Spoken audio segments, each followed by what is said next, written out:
एक ऐसा इंडियन शख्स जो कभी किंग ऑफ गुड टाइम्स कहलाया जाता था।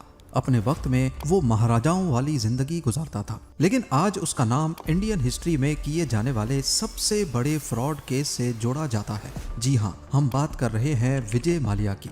नाजरीन, 1955 में विजय माल्या का जन्म एक रईस घराने में हुआ। फादर विट्ठल माल्या के पास पैसे की कोई कमी नहीं थी। विजय माल्या उनका इकलौता बेटा था। वो बचपन से ही महाराजाओं वाली जिंदगी गुजारता था। विट्ठल माल्या ने उसके मुंह से कभी चांदी का चम्मच निकालने की कोशिश ही नहीं की। 250 के करीब विंटेज कार्स की कलेक्शन और 200 से ज्यादा घोड़े उसने सिर्फ शौक में पाले थे। विजय माल्या ने 1982 में इंडियन ग्रैंड प्री का अवार्ड जीता और ट्रॉफी अपने नाम करके नेशनल चैंपियन बन गया। विट्ठल माल्या की अचानक हार्ट अटैक से मौत हो गई। विजय उस वक्त 28 साल का था और इस सदमे ने उसकी जिंदगी बदल दी। क्योंकि विजय उस वक्त खुद भी यंगस्टर था, तभी उसको अच्छी तरह मालूम था कि अगर किंग फिशर को मार्केट में हिट करवाना है तो इसका सिर्फ एक ही तरीका है और वो है यंगस्टर्स को टारगेट करना। उसने मुख्तलिफ तरीकों से किंग फिशर को यंगस्टर्स के बीच इंट्रोड्यूस करवाया।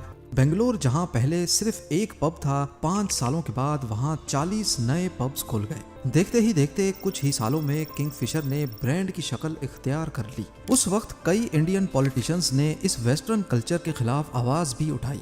विजय माल्या उस वक्त बादशाहों वाली जिंदगी गुजार रहा था। लोग उसको प्रिंस ऑफ इंडिया, महाराजा और रिचेस्ट मैन ऑफ इंडिया जैसे नामों से जानते थे।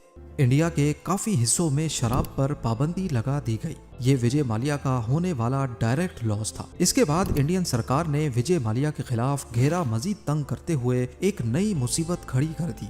अब किंग फिशर इंडिया में जाना माना ब्रांड तो था ही, इसलिए विजय माल्या ने किंग फिशर मिनरल वाटर और सोडा वाटर लॉन्च किए और उनकी एडवर्टाइजिंग करने लगे। विजय माल्या हर एज ग्रुप के लोगों को टारगेट करने का हुनर सीख चुका था। बाद में किंग फिशर कैलेंडर भी लॉन्च किया गया, जिसमें इंडियन मॉडल्स के फोटोशूट का कंपटीशन करवाया जाता। माल्या ने इंडिया में पीने का कल्चर इस हद तक एडवर्टाइज किया जिसका अंदाजा लगाना भी काफी मुश्किल है। अंदर ही अंदर माल्या को ये चीज खा रही थी कि इंडिया में उसे अच्छी नजरों से नहीं देखा जाता। 2004 में विजय माल्या ने 12 एयरबस A320 खरीदे, जिनकी वैल्यू $240 मिलियन थी और किंग फिशर के नाम से ही एक लग्जरी एयरलाइन लॉन्च करने की अनाउंसमेंट कर डाली।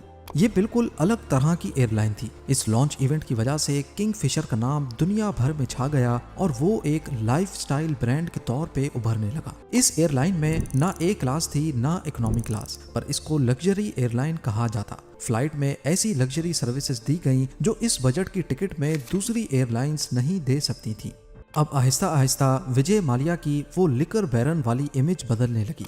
Vijay Mallya king Fisher airline पर पैसा पानी की तरह बहा रहा था। पहले जहां कोई क्लास नहीं थी, अब ए क्लास लॉन्च की गई। नई क्लासेस लॉन्च करने और एक्स्ट्रा एयर बस खरीदने की वजह से एयरलाइन की ऑपरेशनल कॉस्ट काफी बढ़ गई।